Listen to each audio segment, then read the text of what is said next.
하나님의 복된 말씀, 오늘 사도행전 6장과 7장을 같이 한번 보실 텐데요. 사도행전 6장 8절부터 15절, 그리고 7장 제일 끝을 보겠습니다. 이 계시의 말씀을 한 절씩 나눠서 교독하실 때 살아계신 하나님의 음성을 들으시기를 원합니다. 제가 먼저 8절을 읽겠습니다. 스데반이 은혜와 권능이 충만하여 큰 기사와 표적을 민간에 행하니 이른바 자유민들 곧 구레네인과 알렉산드리아인 길리기아와 아시아에서 온 사람들의 회당에서 어떤 자들이 일어나 스데반과 더불어 논쟁할세.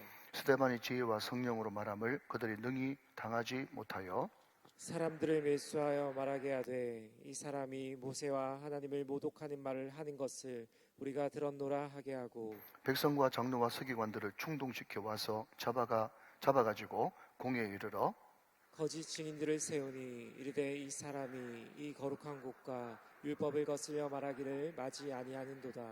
그의 말에 이 나사렛 예수가 이곳을 헐고 또 모세가 우리에게 전하여 준 규례를 고치겠다 함을 우리가 들었노라 하거늘 공회 중에 앉은 사람들이 다 스데반을 주목하여 보니 그 얼굴이 천사의 얼굴과 같더라.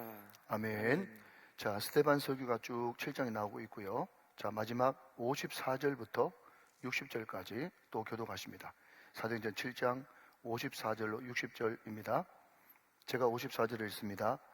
그들이 이 말을 듣고 마음에 찔려 그를 향하여 이를 갈거늘 스데반이 성령 충만하여 하늘을 우러러 주목하여 하나님의 영광과 및 예수께서 하나님 우편에 서신 것을 보고 말하되 보라 하늘이 열리고 인자가 하나님 우편에 서신 것을 보노라 한데 그들이 큰 소리를 지르며 귀를 막고 일제히 그에게 달려들어 성 밖으로 내치고 돌로 칠세 정인들이 옷을 벗어 사울이라는 청년의 발 앞에 두니라. 그들이 돌로 스데반을 치니 스데반이 부르짖어 이르되 주 예수여 내 영혼을 받으시옵소서 하고 60절 다 같이요. 무릎을 꿇고 크게 불러 이르되 주여 이 죄를 그들에게 돌리지 마옵소서 이 말을 하고 자니라. 아멘. 우리가 지난 시간에 같이 살펴봤던 말씀을 잠시 우리가 복습해 보도록 그렇게 하죠. 여러분 한번 따라 하시겠습니까? 성령 충만은 자기 부인이다. 시작. 성령 충만은 자기 부인이다. 성령 충만은 자기 부인이다 라고 지난 시간에 말씀을 드렸습니다. 무슨 말인가 하니까 사도행전에 보니까 사도행전 4장에도 또 그 앞장에도 또 5장에도 성령 충만하니까 그 모든 물질, 여러분 이 모든 물질이 얼마나 소중합니까? 그죠? 예, 그 물질에 목숨 거는 사람도 많은데 그 물질을 사도들의 발 앞에 두고 한 사람도 자기 물질을 자기 것이라고 이야기하는 사람이 한 사람도 없었다. 그런 거예요. 그러니까 모든 사람들이 성령 충만함으로써 자기 부인이 그 가운데서 일어나는 거죠. 참 분위기가 좋았는데 그런데 사도행전 6장으로 넘어가면서 슬슬 이제 말이 나오기 시작하죠. 무슨 문제 때문에? 헬라파 유대인들과 히브리파 유대인들의 구제하는 문제 때문에 말썽이 생기고 원망하기 시작했다 하는 겁니다. 자, 그러니까 원망하기 시작했다, 말이 나오기 시작했다라는 것을 다른 말로 바꾸면 이렇게 바꿀 수 있겠죠. 성령 충만할 때는 아무 말이 없고 자기 부인으로 충만했는데 말이 나오기 시작했다고 하는 말을 다른 말로 바꾸면 성령 충만이 떨어졌다.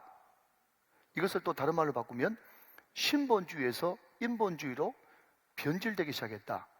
하나님 중심에서 사람 중심으로 변하기 시작했다 하는 것입니다. 자, 여러분 우리는 여기서 굉장히 중요한 원리 하나를 발견해야만 됩니다. 뭡니까? 공동체, 주님이 주인 되시는 공동체, 그 공동체가 가정이기도 하고 또 교회이기도 하고 또 작게는 목장, 또 전도회, 부서 여러 가지 교회 공동체가 있지 않겠습니까? 그런데 그 공동체에 어느 순간 괜찮더니 원망이 나오기 시작하고 다툼이 일어나기 시작하고 뭔가 삐걱거리기 시작하면 자꾸 무슨 문제 때문에 이런 일이 생겼지 하면서 구제 문제인가 행정을 잘못해서 그런가 뭐 잘못해서 그런가 그런 거 생각하지 말고 나중 돼가지고 여러분 그 뿌리를 파고 들어가 봤더니 뭐 때문에 그렇다? 결국 성령 충만하지 않아서 이 영적인 파워가 약해졌기 때문에 이런 일이 발생했구나라는 것을 여러분 우리가 이 말씀을 묵상하면서 내 말씀으로 받으면 문제의 원인을 엉뚱한 데서 찾는 헛다리 듣는 인생이 아니고 정확하게 문제를 파악하는 지혜로운 사람이 될 수 있단 말이죠. 믿으시면 아멘. 그래서 항상 여러분, 오늘 스데반을 봐도 그렇고 일곱 지사를 봐도 그렇고 항상 성령과 같이 등장하는 것은 지혜입니다. 지혜. 여러분, 지혜는 뭐죠? 낄낄 빠빠죠. 언제 낄지, 언제 빠질지, 또 이것이 뭐 때문에 그랬는지, 문제의 뿌리가 뭔지, 근원이 뭔지 이것을 정확하게 아는 것이 여러분 지혜 아니겠습니까? 그 지혜는 성령으로부터 오는 거거든요. 그러니까 여러분, 이 성령 충만하고 은혜 충만했던 이 베드로를 비롯한 12사도들이 그 형제들 다 불러가지고 하는 말이 정확하게 뿌리를 찾았죠. 무엇 때문에 그랬다고요? 우리가 사명으로 부여받은 것은 기도와 말씀과 기도인데, 우리가 이 본질 놔두고 주님께서 나에게 맡기신 핵심 사역 놔두고 구제를 일삼으니 이런 일이 발생했구나 하면서 우리는 다시 말씀과 기도로 돌아가겠다. 여러분, 말씀과 기도로 돌아가겠다는 말을 또 다른 말을 바꾸면 뭐죠? 본질로 돌아가겠다, 영적 능력을 회복하겠다, 인본주의에서 신본주의로 돌아가겠다. 할렐루야.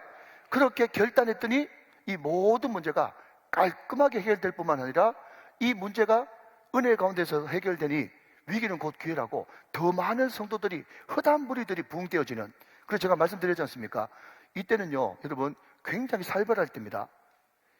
예수 믿고 제자가 된다는 것은 곧 순교를 전제로 하고 있는 거예요. 이때는 당연히 제자의 수가 점점 약화되었더라 라고 이야기해야 그게 정상적인 거예요. 이상한 게 아니라. 그런데 여러분 6장 1절 말씀 보니까 그때의 제자가 더 많아졌는데 그렇게 말하고 있고, 여러분 7절 말씀도 보니까 하나님의 말씀이 점점 왕성하여 예루살렘에 있는 제자의 수가 더 심히 많아지고, 이런 역사가 벌어진다는 거죠. 그러니까 여러분, 우리는 여기서 항상 성경 말씀을 읽을 때마다 우리는 묻고 듣고 질문하는 가운데 하나님, 원리가 뭡니까? 원리를 찾아야 되는 거예요.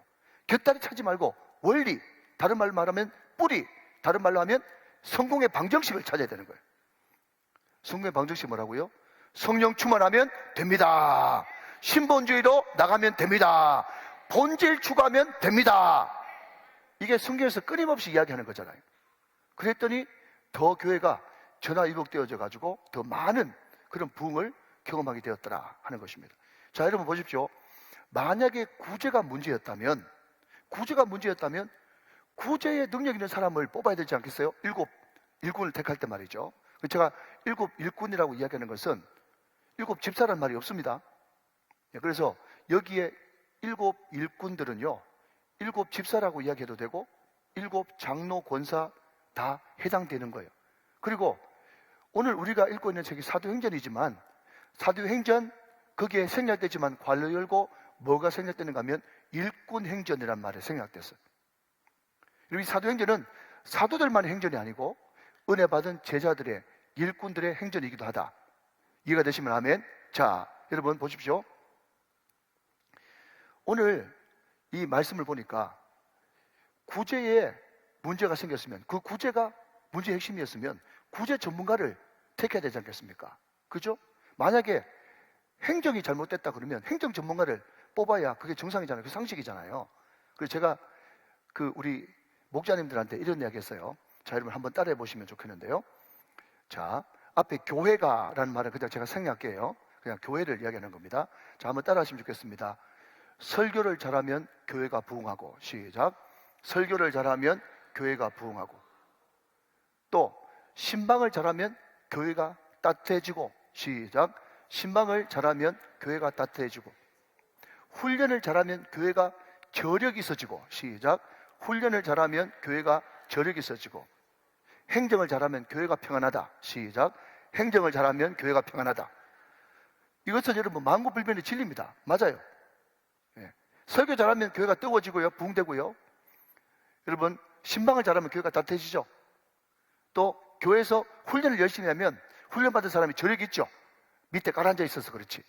그리고 행정을 잘하면 교회가 변합니다. 그러나 그럼에도 불구하고 여러분 그 일곱 일꾼들을 뽑을 때 행정 잘하는 사람, 구제 잘하는 사람, 또 거기에 관련된 출신 이런 사람들을 뽑는 게 아니라, 여러분 보십시오. 3절 말씀 한번 보십시오. 3절 말씀. 형제들아 너희 가운데서 어떤 사람이요? 성령과 지혜가 충만한 사람. 성령과 지혜가 충만한 사람. 본질이에요. 영적 파워예요. 영적 파워. 바깥으로 나오는 문제는 구제의 문제였는데 그 구제를 극복하는 힘은 뭔가 하면 성령과 지혜예요. 자, 한 군데만 나오면 약간 끌적지근하다 그렇게 말씀드렸죠. 또 5절 보세요. 5절. 5절 보니까 온 무리가 이 말을 기뻐하여 시작. 믿음과 성령이 충만한 사람. 결국 믿음과 성령이 충만한 사람. 여러분 이것도 성령의 파워죠. 본질이죠. 이해되십니까? 이런 사람을 뽑았다는 거예요. 자, 여러분 또 오늘 연관되니까 8절 말씀 또 보세요. 8절 말씀. 또 보니까 스데반이 시작. 은혜와 권능이 충만하여 그랬습니다. 그러니까 교회 문제를 해결하는데 무슨 전문가, 물론 여러분 그 사람이 성령과 지혜가 충만하고 믿음과 지혜가 충만하고 또 은혜와 권능이 충만한 사람이 그 일도 잘하면 금상첨화겠죠. 금상첨화겠죠. 그렇지만 교회는 여러분 실력으로 기술로 하는 것이 아니라 성령 충만으로 하는 것이 교회단 말이죠. 여러분 이것을 믿어야 된다는 거예요. 그래서 우리가 앞으로 장로님을 세울 때 또 중직을 세울 때 항상 우리가 우리 교회가 부채가 좀 있으니까 그냥 재산이 좀 있는 사람 또 의사 무슨 사 하면서 사회적으로 지위 높은 사람 뽑았다가 여러분 큰일 납니다. 목회를 참 너무너무 잘하셨던 소망교회 곽선희 목사님이 후배들 모아놓고 그런 이야기 하세요. 무슨 이야기를 하는가 하면 여러분들 소망교회 돈 많은 사람들 많으니까 돈 많은 장로 부럽죠? 그러면서 그 뒤에 말 들어보십시오. 돈 많은 사람 장로 대봐. 못 알아듣는 사람이 여러 명입니다. 돈값을 한다는 거예요. 돈값을. 그러니까 여러분 돈 많은 사람이 문제가 아니고 성령과 지혜가 충만한 물질을 가진 사람, 믿음과 지혜가 충만한 물질이 있는 사람, 이 사람들은 괜찮아요. 그런데 앞에 건 없고 뒤에 것만 있으면 교회를 여러분 재정으로 자기 기술로 또 자기 회사 경영하듯이 또 자기 학교 경영하듯이 그렇게 경영해가지고 교회가 몸살을 앓고 분열되는 그런 교회를 얼마나 많이 봤습니까? 그러니까 문제의 뿌리와 핵심은 성령의 파워와 본질이다 하는 것입니다. 믿으시면 아멘. 자, 그 본질을 추구하는 사람 가운데 가장 대표적인 사람 중에 한 명이 스데반이라고 하는 그런 사람입니다.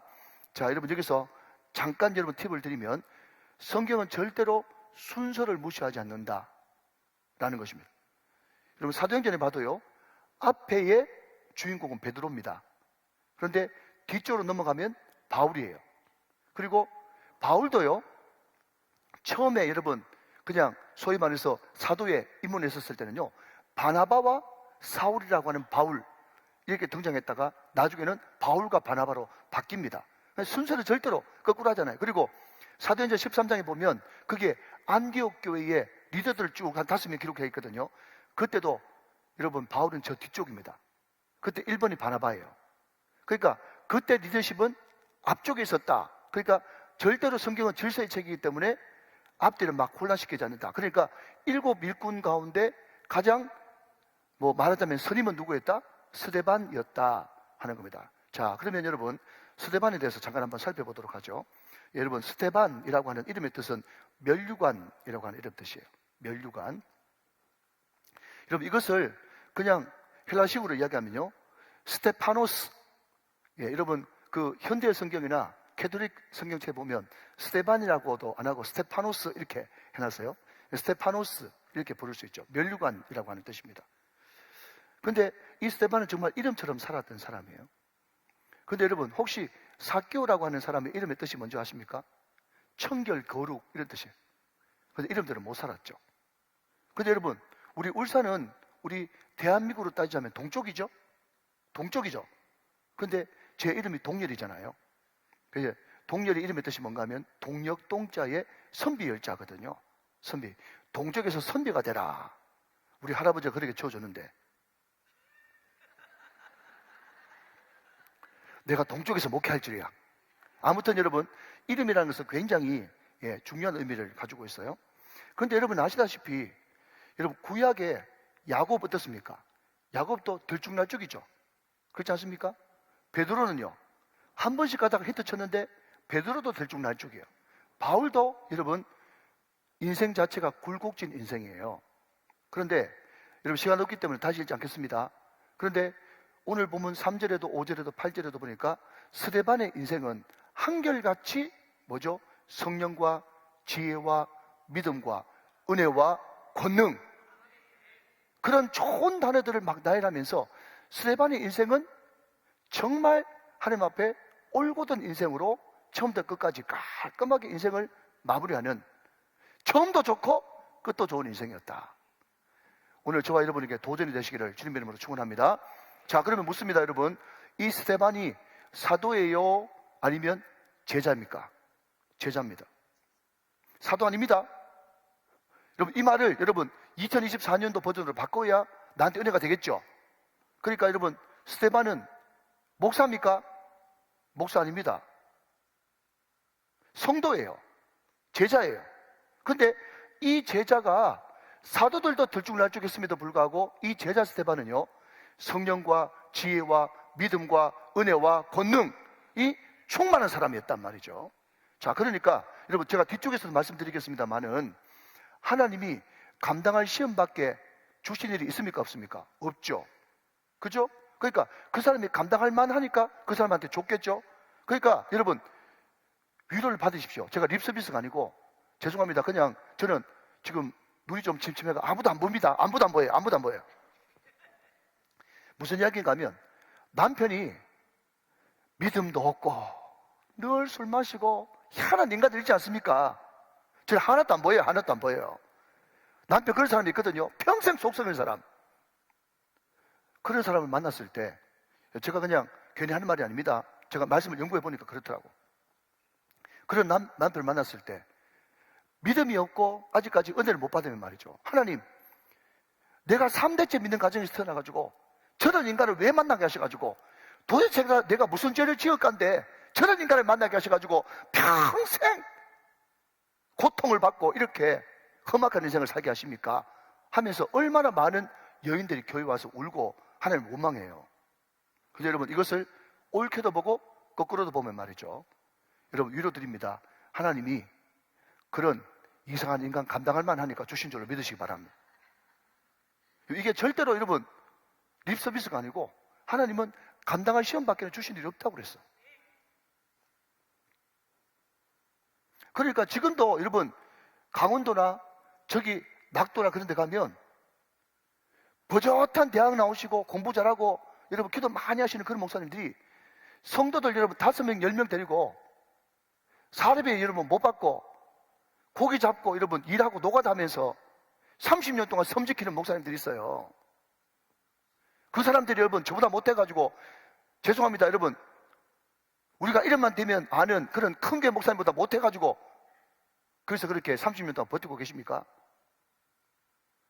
이 잘못된 축복관, 이것을 좀 어려운 말로 고지론이라고 이야기하는데 그냥 1000명 목회한다, 3000명 목회한다, 10,000명 목회한다, 그게 매몰되지 마십시오. 그거 전혀 성경적이지 않습니다. 성경 그렇게 이야기하고 있잖아요. 아무튼 여러분 오늘 스데반은 성도였습니다. 제자였어요. 그럼에도 불구하고 스데반의 죽음을 보십시오. 여러분 잘 아시겠지만 스데반이 죽으면서 어떻게 하고 죽었어요? 눈을 들어가지고 여러분 하나님 보좌 우편에 계신 예수님 보고 돌 맞아 죽으면서도 저들의 죄를 저에게 돌리지 마옵소서. 어디서 많이 들어본 소리죠? 여러분 역대급 아닙니까? 역대급. 어떤 모습으로 죽었다고요? 예수님급의 고난을 받았는 걸 보니까 여러분 이 사람은 목사는 아니었지만 사도는 아니었지만 스데반의 여러분 영적 수준은 예수님급인 거예요. 이 땅의 직분이 죄송합니다 그치 말해서 밥 먹여주는 거 아닙니다.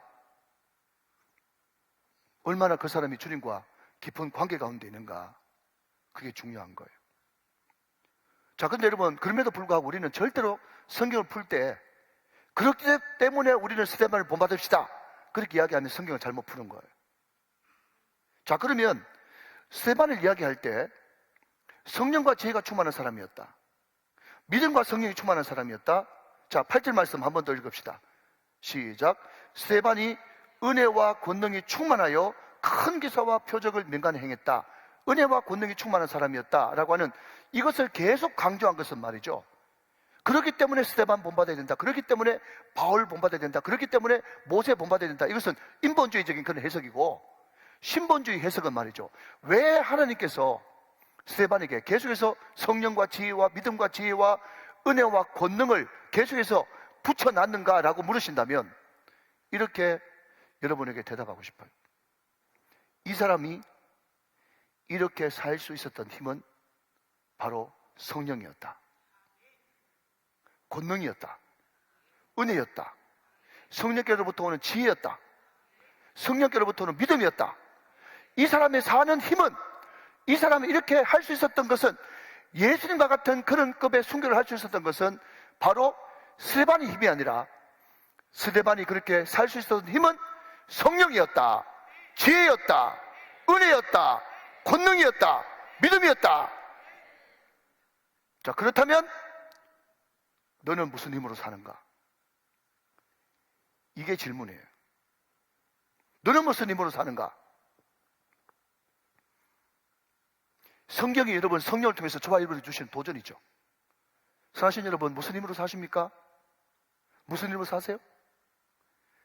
제가 이 이야기를 한 번 더 하면 한 4-5번 정도 하는 것 같은데 여러분 들어보십시오. 제가 여러분 지난 교회에서 이제 소위 말해서 이제 면접을 보는데, 그 면접 볼 때 면접 보러 가기 전에 소위 말하는 10Q, 정필도 목사님이 내어주신 10가지 질문 10Q에 이제 소위 말해서 논술고사를 쳐가지고, 그 논술고사를 가지고 목사님이 인터뷰를 하는 거예요. 그런데 제가 행정목사가 돼서 보니까 10가지를 목사님이 다 보시는 게 아니고, 목사님이 진짜 보고 싶은 것은 3번, 8번이더만. 3번, 8번만 보기를 원하는데 나머지는 이제 소위 말해서 미끼야, 미끼. 그래서 뭐 1번부터 시작해가지고 나머지 미끼인데 3번, 8번을 딱 보는데 그것만 보고 싶었던 거예요. 그런데 그 질문이 10가지 질문 가운데 그 3번, 8번이 핵심 질문인데, 그 질문이 어려운 질문이 아니에요. 그게 뭔가 하면, 당신은 인생을 살면서 가장 기뻤을 때가 언제입니까? 그 묻는 거예요. 또 하나 여러분 8번 질문은 뭔가 하면, 작금의 한국교회가 많이 어려운데 이 한국교회의 모든 문제는 누구 때문이라고 생각하십니까? 그게 당락을 결정하는 이 2가지 질문이거든요. 여러분 먼저 뒤에 것부터 말씀드리면, 목사도 문제가 많지만 장로님들도 문제가 많습니다. 그럼 떨어져. 왜냐? 교역자 목사가 돼가지고 모든 것은 다 목사 잘못입니다라고 이야기해야 뭔가 풀리지. 지난주에도 말씀드렸죠. 다 내 잘못입니다. 내가 부족해서 그렇습니다라고 이야기해야 뭔가 문제가 해결점이 있지. 나도 잘한 것은 없지만 장로님도 잘한 거 없잖아요. 이렇게 이야기해버리면 끝도 없는 혼란인 거예요. 사랑하는 여러분, 모든 문제를 나로부터 풀어가시기를 주님의 이름으로 축원합니다. 자, 그것은 본질이 아니기 때문에. 그런데 3번 문제가 뭔가 하면 뭐라고요? 당신이 인생 살면서 가장 기뻤을 때가 언제입니까? 그것을 여러분 오늘 본문의 이 버전으로 바꾸면, 당신은 지금 인생 사는데 지금 살고 있는데 무슨 힘으로 무슨 낙으로 사십니까? 그 질문이거든. 잘 들으세요. 제가 잘못 써가 떨어질 뻔했어. 제가 뭐라고 썼는가 하면은 큰아들 낳았을 때, 그렇게 적었거든. 큰아들 낳았을 때.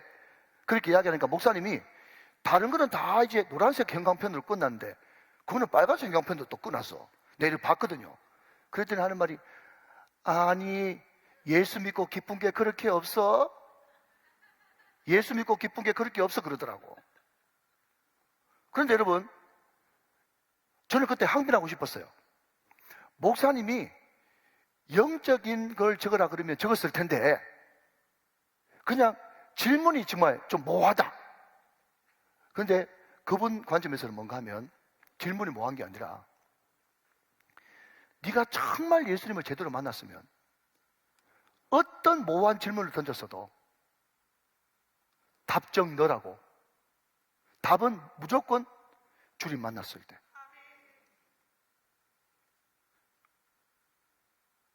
그걸 쓸 거라는 거죠. 여러분, 그게 바로 우리를 살게 하는 힘이거든요. 나는 행복해요. 죄사함 받았으니. 그건 정말 소위 말해서 주님 만난 기쁨, 그죠? 그것이 마음속에 넘치는 사람이 그 노래를 적었지 않겠습니까? 그러니까 내가 주님을 만나긴 만났는데, 말씀의 은혜를 받긴 받았는데, 그게 나한테 너무 진하게 각인되지 않으니까, 이것보다는 첫애 애 낳았을 때, 집 샀을 때, 우리 아들 뭐 사법고시 패스했을 때, 뭐 했을 때, 자꾸 그렇게 이야기하는 거예요. 여러분, 묻습니다. 돈은 영원하지 않습니다. 나의 잘남은 영원하지 않아요. 여러분, 가족의 행복, 옛날에 말이죠, 여러분, 죄송합니다. 약간 옆으로 나가서. 옛날에 제가 처음 교회 나갈 때만 해도 말이죠. 처음 나갈 때만 해도 우리 모교회가 1901년, 지금 120년 넘었거든. 그때만 해도 거기에 우리 교회 장로님들처럼 저렇게 부부 내간에 같이 앉는 그런 장로님들이 있었어요. 사람들이 욕 얼마나 했다고. 집에 가서나 내간에 같이 앉지, 교회까지 와가지고 같이 떡 앉아가지고. 여러분, 이쪽은 남반이고 이쪽은 여반이었어. 그러니까 교회에서 뭐죠? 교회에서 예수를 믿어도 남녀 칠세 부동석이었어요. 그러니까 가정사기 이런 건 없을 때예요. 그러니까 그때 여러분 젊은 고신대 출신의 여러분 송기룡 목사가 등장해가지고 가정 세미나, 또 이동호 목사의 가정 세미나 해가지고 가정을 엄청나게 강조해가지고, 중요한 것은 한국의 전반의 가정의 중요성이 얼마나 크다는 것을 여러분 전파한 것은 좋은데, 문제는 뭔가 하면 가정의 행복이 하나님 위에 가버렸어. 제 말을 여러분 오해하지 말고 이해하십시오.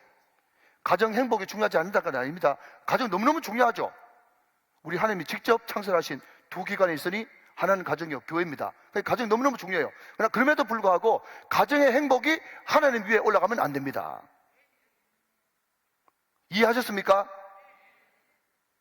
왜냐하면 그것은 영원하지 않는 거예요. 사랑 여러분, 영원한 것만 가치 있는 것입니다. 그분이 누구십니까? 하나님이에요. 영원히 변치 않는 하나님. 그렇기 때문에 우리는 무슨 힘으로 살 건가 라고 이야기할 때 하나님께서 위로 주시는 힘으로 삽니다. 그 고백이 있어야 영원히 변치 않는 가치 있는 인생, 존귀한 인생, 진정 행복한 인생을 살아갈 수가 있단 말이죠. 제가 너무 감동적인 이야기를 해가지고 제가 하나 나눕니다. 제가 어느 목사님 설교 말씀을 듣다가 그분이 이런 간증을 하시더라고요. 그 딸 권사님이 계세요. 엄마도 권사님이에요. 딸은 여러분 그냥 강남 압구정에 사는 돈 좀 많이 있는 집 딸이에요.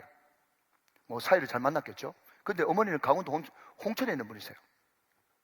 그런데 이 딸 권사님이 친구 아들 결혼식에 갔는데 갑자기 배가 아파가지고 아이고 안 되겠다 하면서 이제 축의금만 내고 집으로 돌아오는 그 차 안에 있는데 엄마가 전화가 왔어요. 너 어디냐? 내 그 친구 아들 결혼해가지고 지금 회의장에 갔다가 지금 배가 아파가지고 여차해가지고 집에 가고 있는 중이다.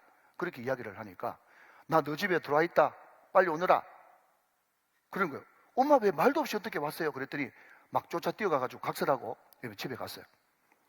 근데 아들이 한동대를 다녔던 모이지. 근데 주말 맞아 해가지고 이제 아들도 오고 또 자기 사이는 그 예화에 없고 자기 딸 권사가 있는데 이 권사님 할머니 권사님은 80이 훨씬 넘으신 분인데 정말 밥 먹는 거 집에서 사는 거 빼고는 교회 와가지고 정말 교회를 위해서 나라 민족을 위해서 열방을 위해서 기도 양이 엄청나게 깊고 많이 쌓인 신령한 권사님이에요.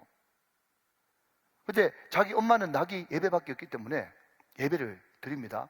찬송 한 장 부르고 에베소서 6장 말씀을 가지고 말씀을 나누고 나서 기도를 하는데 기도 마치고 아멘 하고 난 다음에 엄마가 갑자기 물어요. 딸한테, 딸 권사한테.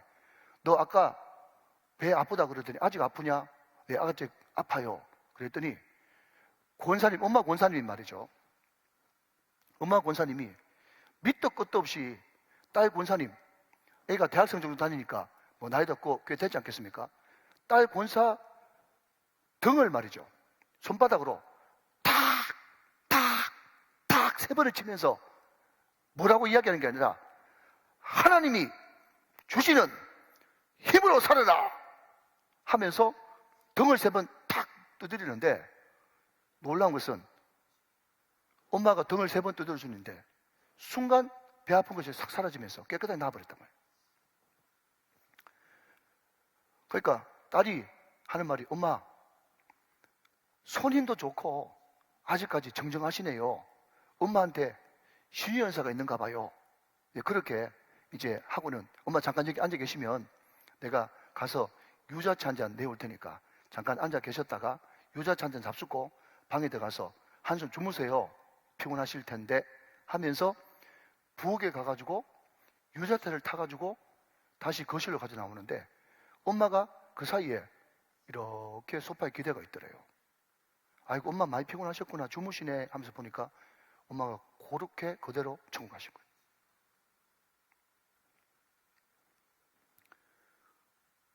그 권사님이 목사님한테 와가지고 장례 마치고 와가지고 막 이제 울면서 간증을 하면서, 우리 엄마가 그렇게 신유연사가 있어요, 그것을 자랑하려고 하는 것이 아니라 자기 등을 두드리면서 했던 말, 그게 뭐죠?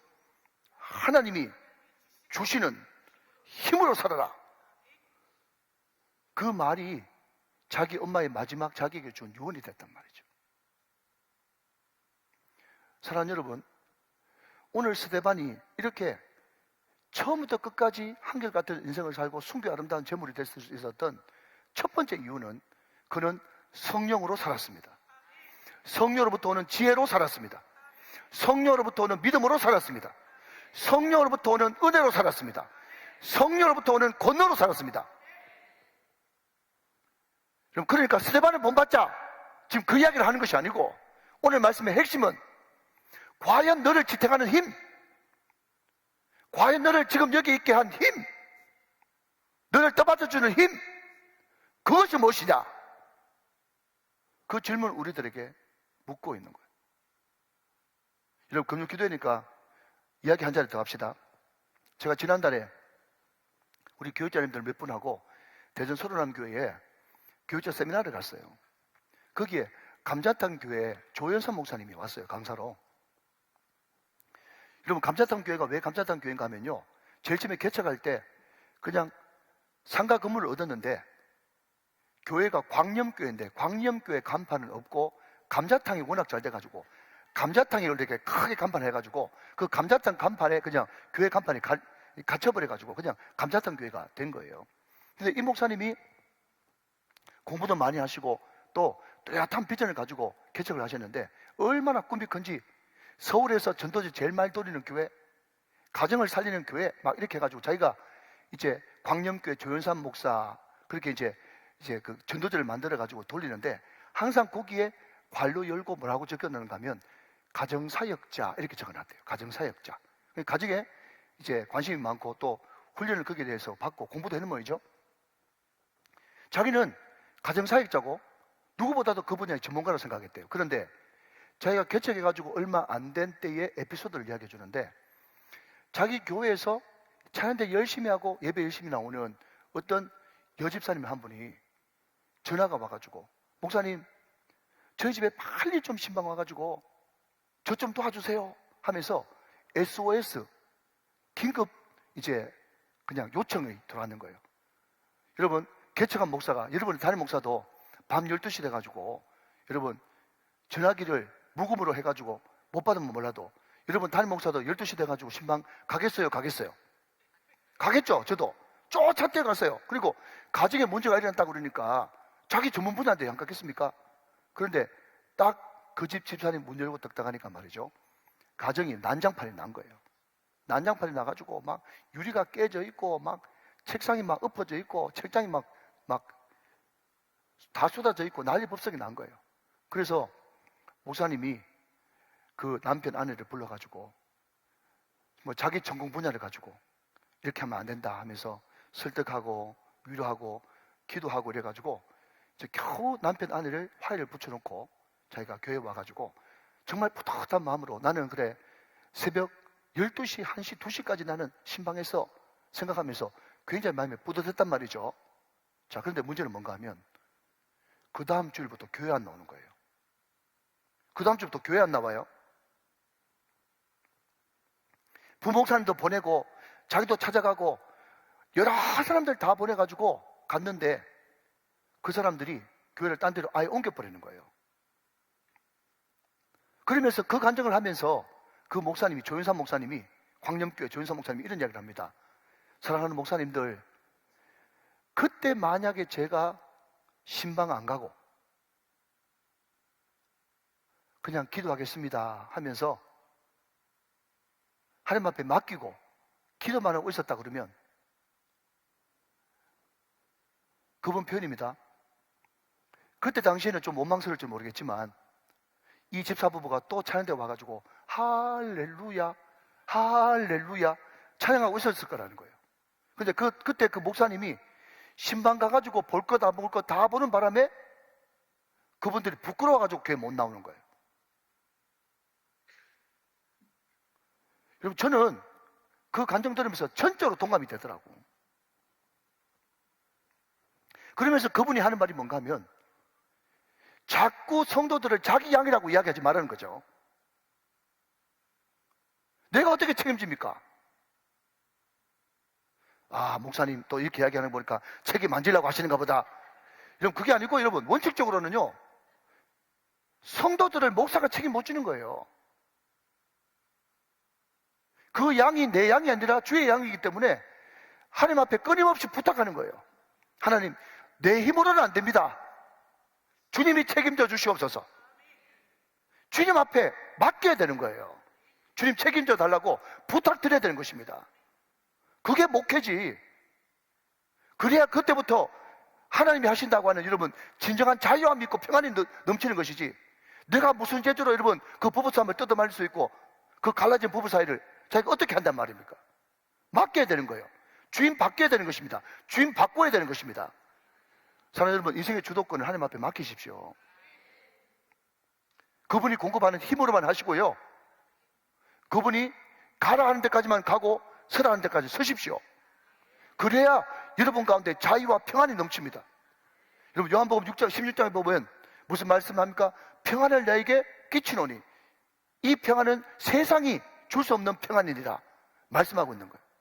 주님 앞에 맡기고 주인이 바뀔 때, 주인께 부탁할 때, 내 힘이 아닌 성령의 힘으로 살아갈 때 우리는 비로소 평안이 찾아오고 자유함이 찾아오고, 여러분, 사역의 기쁨을, 열매를 볼 수가 있다는 거예요. 사랑하는 여러분, 다시 묻습니다. 우리가 지금 사는 힘은 무엇인가? 그게 대답을 하셔야 돼요. 자, 한글로 들어가서 여러분 9절 말씀 한번 보실까요? 9절 말씀. 자, 이른바 자유민들. 자, 자유민들, 거기에 동그라미를 한번 쳐보십시오. 자유민들. 자, 그 뒷부분 같이 한번 읽읍시다. 즉, 시작. 즉, 구레네인, 알렉산드리아인, 길기아와 아시아에서 온 사람들의 회당에서 어떤 자들이 일어나 스데반과 더불어 논쟁했다. 그래서요. 자, 여러분 들어보십시오. 여기 자유민들이라고 하는 이 단어를 알기 위해서는 배경이 좀 필요합니다. 자, 여러분, 이때 당시에는 이스라엘이 로마의 식민지로 있었죠. 로마의 식민지로 있었습니다. 그런데 로마의 폼페이 장군이라고 하는 사람이 나타나서 정권을 잡아가지고, 실권을 잡아가지고 그 당시에 로마의 종으로 있던, 노예로 있던 사람들을 다 자유인으로 풀어줬어요. 그러니 여러분, 로마에 살던 사람, 그 사람들이 이제 자유인이 되지 않습니까? 자유인이 됐는데, 자유인이 된 사람이 이제 고토로 돌아가는 사람도 있었지만, 그러나 그럼에도 불구하고 로마가 그 당시 최고 문명 아닙니까?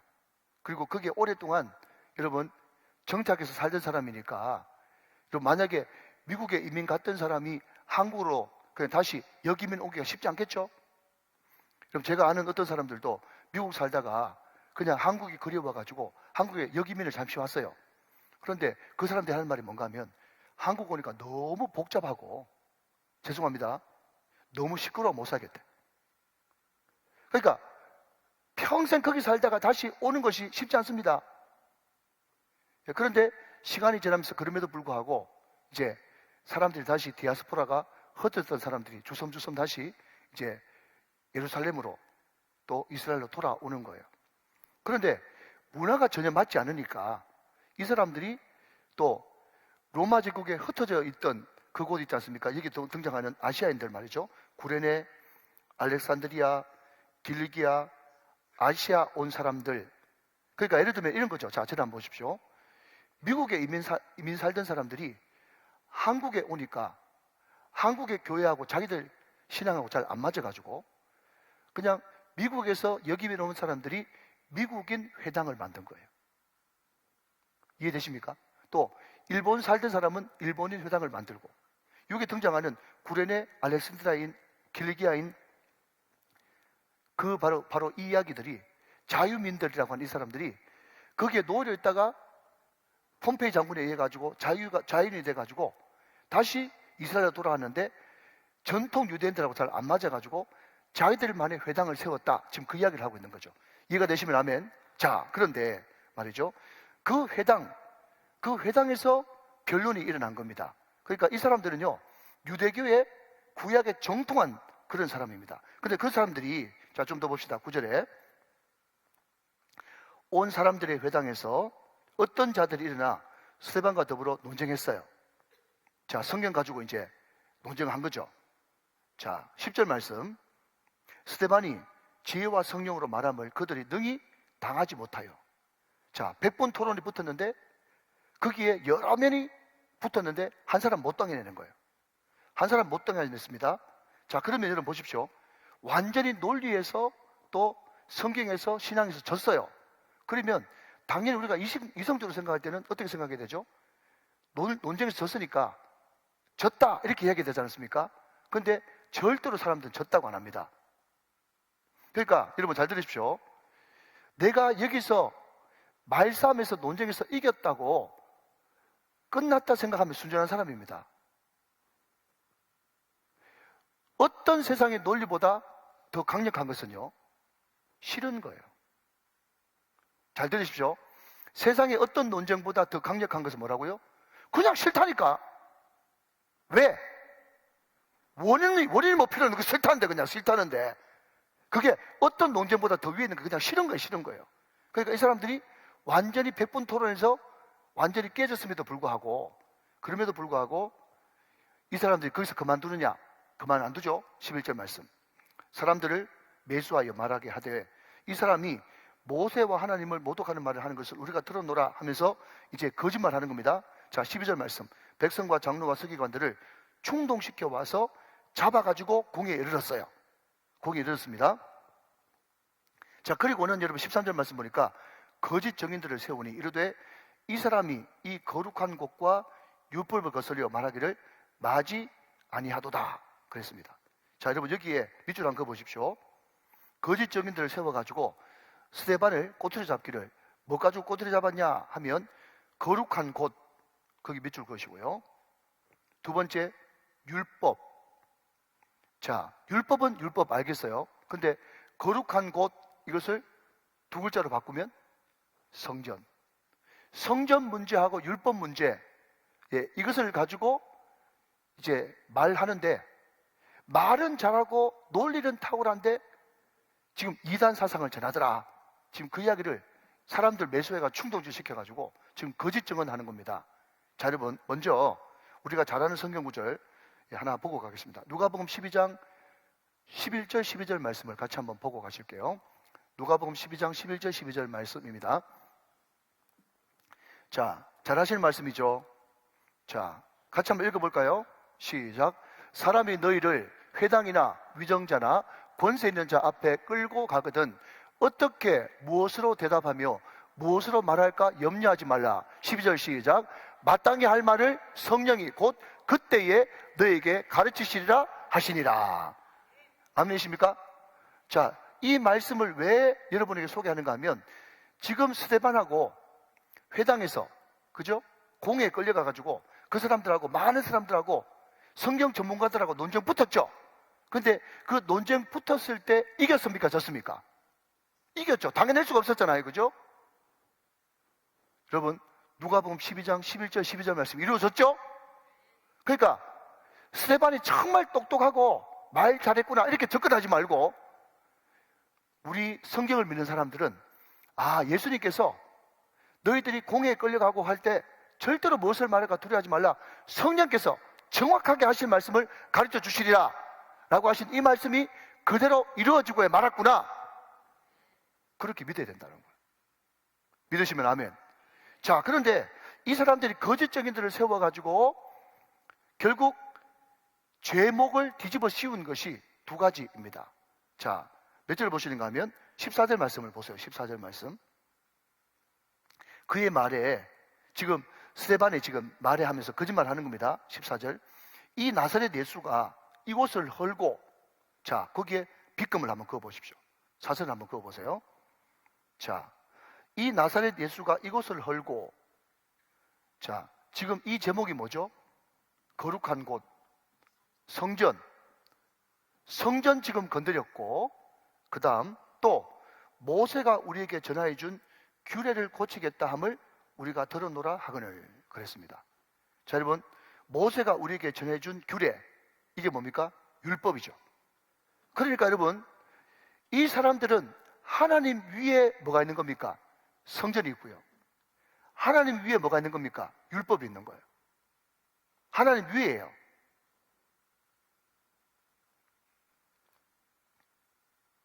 자, 그러면 여러분, 나사렛 예수가 이곳을 헐겠다라고 하는 이 말이 성경에 있어요, 없어요? 있죠. 요한복음 2장 19절부터 21절 말씀까지 봅니다. 자, 요한복음 2장 19절에서 21절. 자, 예수께서 대답하여 이르시되 너희가 이 성전을 헐라 내가 사흘 동안에 일으키리라. 유대인들이 이르되 이 성전을 46년 동안에 지었거늘 내가 3일 동안에 일으키겠느냐 하더라. 21절 다 같이 시작. 그러나 예수는 성전된 자기 육체를 가리켜 말씀하신 것이다. 그랬습니다. 자, 여러분, 예수님이 분명히 이 성전 헐으라 내가 사흘 만에 다시 세우리라 라는 말을 했긴 했어요. 그죠? 그러나 그럼에도 불구하고 이것이 눈에 보이는 성전입니까? 아니면 자기 육체의 부활을 이야기하는 겁니까? 자기 육체의 부활을 이야기하는 거예요. 그런데 이것을 항상 육적인 것에만 관심 있는 그 사람들은 알 사람이 없었죠. 철저하게 오해한 겁니다. 예수님이 이야기를 하긴 했지만 그럼에도 불구하고 육신의 눈으로 보이는 성전 이야기한 것은 분명히 아닌데 이 사람들이 오해했단 말이죠. 자, 그리고 그 다음 제목 보면 또 모세가 우리에게 전하여 준 규례를 고치겠다 그랬습니다. 자, 여러분, 예수님이 한 이야기에 지금 이 사람이 동조하고 있다 그래가지고 제목을 덮어 씌웠는데, 그러면 예수님이 모세가 한 규례, 율법을 고치겠다 그렇게 이야기했어요, 안 했어요? 이야기는 하지도 않았습니다. 하지도 않았는데, 그러면 어떤 말을 근거로 이 사람이 뒤집어 세우느냐 하면요, 바로 이 구절입니다. 마태복음 5장 17절 말씀 보세요. 마태복음 5장 17절 보십시오. 자, 앞을 보시면서 읽어보세요. 시작. 내가 율법이나 선지자를 폐하러 온 줄로 생각하지 말라. 폐하러 온 것이 아니요 완전하게 하려 함이니라 그랬습니다. 우리 예수님은 율법을 고친 게 아니라 나는 율법을 완전하게 하기 위해서 왔다라고 한 것을 모세의 율법에 손댔다고 해가지고 이 두 가지 제목을 씌워가지고 스데반을 신성모독죄로 죽이는 것입니다. 예수님과 같이 말이죠. 자, 여러분, 저를 보십시오. 자, 복음을 잠깐 점검합시다. 여러분, 율법이 뭡니까? 율법은 한마디로 말하자면 모든 사람이 다 죄인이라는 거예요. 여러분, 율법 앞에 죄인 아는 사람이 있습니까? 모든 사람이 죄를 범하였음에 뭘 기준으로? 율법을 기준으로 모든 사람이 죄를 범하였기 때문에 하나님의 영광을 이루지 못했어요. 의인은 없나니? 시작. 하나도 없어요. 죄의 삭은 사망이에요. 그게 어떻게 가능합니까? 율법 때문에 가능한 거예요. 율법의 기준이 있으니까. 그 율법에 비춰보니까, 율법의 거울에 비춰보니까 너희들은 다 하나님의 영광 천국에 못 들어가고 다 죄인이고 너희들은 사망, 지옥에 떨어질 것밖에 없단 말이죠. 그래서 여러분, 그 율법을 폐하러 한 것이 아니라 완전하게 하기 위해서 우리 주님이 하나님의 아들이 이 땅에 오셨고 그분이 십자가에 죽으심으로 율법을 완성한 것이죠. 그가 3일 만에 부활하심으로 여러분 진정한 성전이 되셔가지고 우리를 성전된 우리로 천국 백성 우리를 부르신 거죠. 여러분, 이게 복음 아니겠어요? 복음? 할렐루야. 그런데 복음을 전해준 그 스데반을, 또 복음이신 예수님을 복음을 알지 못한 사람들이, 눈이 가려진 사람들이 죽여버렸음에도 불구하고 자기를 구원하러 온 예수님을, 또 자기에게 복음을 전하는 스데반에게 두 가지 제목, 하나는 성전 못 오겠다, 또 하나는 율법 못 오겠다 라고 죽여버렸으니 얼마나 기가 차고 매가 차고 순사가 칼을 차고 애들이 기저귀가 찰 일입니까? 그분은 흐려버렸던 성전을 사흘 만에 다시 세우신 진정한 성전 되시는 분이 예수님이십니다. 율법은 여러분 절대로 구원을 가져다 주지 못하는데, 그분이 십자가에 죽으시고 부활하심으로써 율법을 완전하게 하셨습니다. 그분이 복음이세요. 그분이 복음이세요. 점점 여러분 복음의 진수에 가까우면 가까울수록 은혜 못 받은 사람, 성령 못 받은 사람은 폭도로 변해가지고 이제 스데반을 죽이려고 돌을 듭니다. 근데 여러분 15절 말씀은 뜬금없이 우리들에게 이렇게 이야기하고 있습니다. 15절 말씀, 공회 중에 앉은 사람들이 다 스데반을 주목하여 보니 그 얼굴이 천사의 얼굴 같았다 그랬어요. 자, 여러분, 이제 곧 죽어가는 사람 얼굴은 왜 이야기하는 겁니까? 그런데 오늘 말씀 보면요, 공회 중에 앉은 사람들이, 이 말이 참 주목해 볼 말이에요. 자, 여러분, 사도들이 스데반의 얼굴을 보니, 제자들이 스데반의 얼굴을 보니 얼굴이 천사 같았어요? 아니면 지금 분노에 가득 차가지고 벌벌 떨고 있는 그 사람들이 스데반의 얼굴을 보니 천사 같았어요? 그분이, 그 폭도들이 스데반의 얼굴을 봤는데 돌로 쳐 죽여야 되는데 얼굴을 보니 천사 같았더라. 그 천사 같은 얼굴을 보고 얼마나 뜨끔했을까요? 그 중에 누가 있었습니까? 사도 바울도 있었단 말이죠. 그 스데반의 수교 현장에 사도 바울이 있었습니다. 자, 그러면 여러분 지난 시간에 슬쩍 언급했는데 너무 중요합니다. 그러면 스데반의 얼굴이 어떻게 그렇게 천사 얼굴 같을 수 있었는가? 두 가지입니다. 하나는 시선. 자, 성경 말씀이 중요하죠. 성경 말씀 봅니다. 다시 한번 55절 말씀, 7장 55절. 스데반이 성령 충만하여 하늘을 우러러 주목하여 하나님의 영광과 및 예수께서 하나님 우편에 서신 것을 보고 그랬습니다. 스데반의 시선이 돌에 있는 것이 아니라, 돌로 자기를 죽이려고 하는 그 폭도들에게 있는 것이 아니라 하나님과 그 영광의 우편에 앉아 계신 그 예수님을 주목하여 봤기 때문에 얼굴이 천사같이 변할 수 있었다. 또 하나는 뭐죠? 말씀의 관통.